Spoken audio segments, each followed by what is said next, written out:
Hello guys. आज का जो टॉपिक है वो है आईपीओ। कुछ लोगों के क्वेश्चंस आए थे कि आईपीओ में कैसे इन्वेस्ट कर सकते हैं, क्यों हमें आईपीओ में इन्वेस्ट करना चाहिए। तो वो सब हम आज इस वीडियो में जानेंगे। इस वीडियो को एंड तक देखिएगा, तभी आपको पूरी इन्फॉर्मेशन मिलेगी। स्किप मत कीजिए कोई भी पार्ट, काफ़ी सारे पॉइंट्स कवर होने वाले हैं। तो सबसे पहले हम जानेंगे आईपीओ की फुल फॉर्म। आईपीओ की फुल फॉर्म होती है इनिशियल पब्लिक ऑफरिंग। आपको आईपीओ में अप्लाई करने के लिए डीमेट अकाउंट होना ज़रूरी है, जिससे आप शेयर खरीदते हैं। उसी डीमेट अकाउंट से आप आईपीओ में भी इन्वेस्ट कर सकते हैं। तो सबसे पहले कोई भी कंपनी जब शेयर मार्केट में रजिस्टर्ड होना चाहती है, वो अपने डॉक्यूमेंट सेबी में सबमिट करती हैं। जब वो सेबी अप्रूव करती है तो वो आईपीओ आता है। जनरली आईपीओ 3 दिन के लिए खुलता है। तो लेट्स सपोज हम आगे आने वाली डेट्स लें, तो कोई भी आईपीओ अगर खुलेगा तो 29 जनवरी टू 30 जनवरी तक आईपीओ खुला। उन 3 दिन के अंदर अंदर आप अपना पैसा उसमें लगा सकते हैं, आप बुक कर सकते हैं। अगर आप लकी होंगे तो आपको आईपीओ मिलेगा। सो जैसे मैंने आपको बताया, सबसे पहले कंपनी को सीबी में रजिस्टर करना होता है, अपने डॉक्यूमेंटेशन सबमिट करने होते हैं। क्या पर्पस होता है आईपीओ आने का? आईपीओ इसलिए आता है कि वो कंपनी मार्केट से पैसा जुटाना चाहती है, अपनी कंपनी को और ग्रो करना चाहती है, और वो चाहती है कि कि मेरे पास फंड्स हो तो मैं अपनी और यू नो अपने बिजनेस को और ज़्यादा एक्सपेंड कर सकते हैं। तो उनका पर्पस होता है बाजार से पैसे कलेक्ट करना। जो इनिशियल कंपनी के में प्रमोटर्स होते हैं, मालिक होते हैं, जिनके पास शेयर्स होते हैं, वो अपने शेयर्स को बेचते हैं उसमें। तो वो आईपीओ के थ्रू अपने शेयर को बेचते हैं और वो मार्केट से पैसा कलेक्ट करते हैं। क्या आपको क्या क्या पॉइंट्स ध्यान में रखने होते हैं जब आप किसी भी आईपीओ में अपना पैसा लगा रहे हैं? तो सबसे पहले तो आपको उस कंपनी के बारे में पता होना चाहिए। बेसिक चीज़ें अबाउट दी ऑर्गेनाइजेशन, आपको उस कंपनी के बारे में पता होना चाहिए।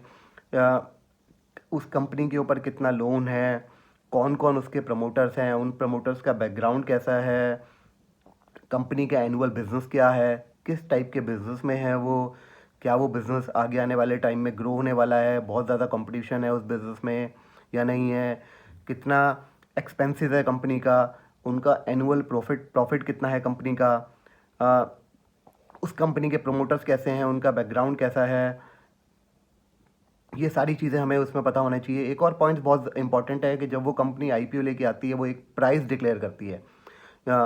लेट सपोज उन्होंने प्राइस डिक्लेयर किया कि वो आईपीओ होगा 450 रुपीज़ का, 450 to 470 रुपीज़। तो क्या वो प्राइस जेन्युइन है, क्या वो ओवर प्राइस तो नहीं है? तो वो सब चीज़ें हमें ध्यान में रखनी पड़ेगी जब हम आईपीओ में इन्वेस्ट कर रहे हैं। एज ए रिटेल इन्वेस्टर आप लोगों के पास इतना टाइम नहीं होता इतना रिसर्च करने का। तो मेरी जो वीडियोस आएगी मैं उसमें आईपीओस के बारे में आपको बताऊंगा, किस आईपीओ में आपको इन्वेस्ट करना चाहिए, किस में नहीं करना चाहिए, किस में शॉर्ट टर्म में करना चाहिए, किस में लॉन्ग टर्म में करना चाहिए। तो आने वाले वीडियोस में आपको वो सब पता लगेगा। हमें ये भी ध्यान रखना होता है कि जब हम आईपीओ में इन्वेस्ट कर रहे हैं, क्या हमारी अल्टीमेट मोटिव क्या है। क्या हम सिर्फ आईपीओ को ले रहे हैं और जैसे ही हमारे को मिलेगा हम उसको बेच देंगे, या हम अगले 1 साल 2 साल 3 साल के लिए उस आईपीओ में अब बने रहेंगे और अपने पैसे को ज़्यादा ग्रो होते हुए देखेंगे। ये ज़रूरी नहीं है कि आपने उस आईपीओ में पैसा लगाया वो और आपको मिल जाए, बिकॉज आईपीओ जो होता है, एक एक स्लॉट के लिए कई बार अराउंड 100 एप्लीकेशंस आती हैं।